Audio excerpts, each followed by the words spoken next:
Hello students. आप लोग कैसे हैं? अच्छे हो? और आज न्यू टॉपिक्स है डीएनए का वाटसन क्रिक मॉडल।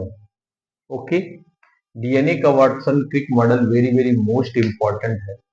ये क्लास 12th में बहुत पूछा जाता है। इसे डीएनए का द्विकुंडलित मॉडल या त्रिम मॉडल के नाम से भी जानते हैं। ओके, और दूसरी चीज ये है, ये वीडियो लास्ट तक अवश्य देखिएगा क्योंकि तभी समझ में आएगा डीएनए द्विगुणित मॉडल में क्या क्या विशेषताएं पाई जाती हैं।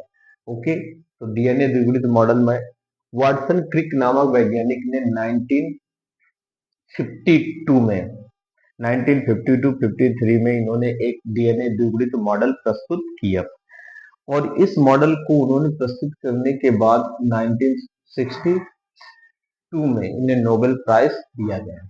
ओके, इसमें डीएनए द्विगुणित मॉडल में निम्नलिखित विशेषताएं जो कि फिगर द्वारा तय है। ठीक, डीएनए क्या होता है? नंबर एक, डीएनए डबल हेलिक्स यानी द्विवलयक से मिलकर बना हुई संरचना होती है और ये दोनों डबल हेलिक्स की दोनों संरचनाएं एक दूसरे के प्रति समांतर होती हैं। और नेक्स्ट पॉइंट आता है, डीएनए दोनों वलयों के बीच की दूरी जो होती है 20 एंगस्ट्रॉम होती है। कितनी होती है? 20 एंगस्ट्रॉम होती है।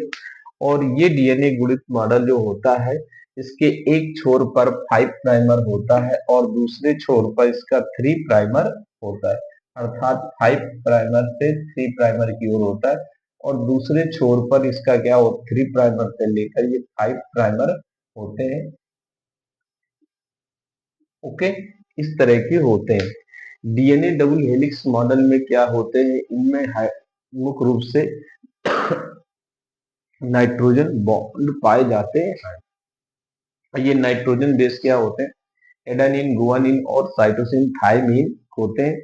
जिसमें नेक्स्ट पॉइंट में आते, ये जो नाइट्रोजन क्षार होते हैं, ये एडेनिन क्या होता है? एडेनिन हायोडीन के थायमिन के साथ जुड़ा होता और गुआनिन साइटोसिन के साथ जुड़े होते हैं।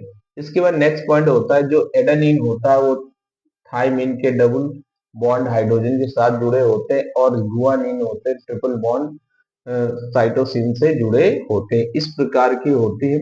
और डीएनए के एक वलय की लंबाई कितनी होती? 34 एंगस्ट्रॉम होती है।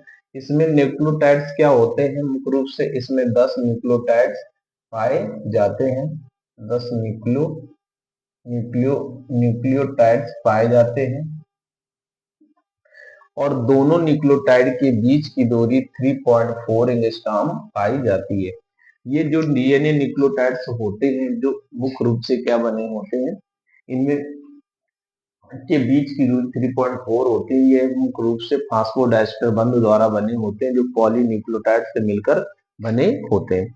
जैसा कि ये चित्र में दर्शित किया गया है कि इसमें दो छोर होते, एक मेजर ग्रुप के रूप से होता है और एक माइनर ग्रुप पाया जाता है। इस तरह से डीएनए द्विगुणित मॉडल की संरचना बनी होती है। वेरी वेरी मोस्ट है, इसको फिगर भी बनाना है और इसके बारे में लिखना है। ओके, इस चैनल को सब्सक्राइब करिए, लाइक करिए, बेल आइकन दबाइए। ओके, फिगर बनाइए, वेरी वेरी मोस्ट इम्पोर्टेंट।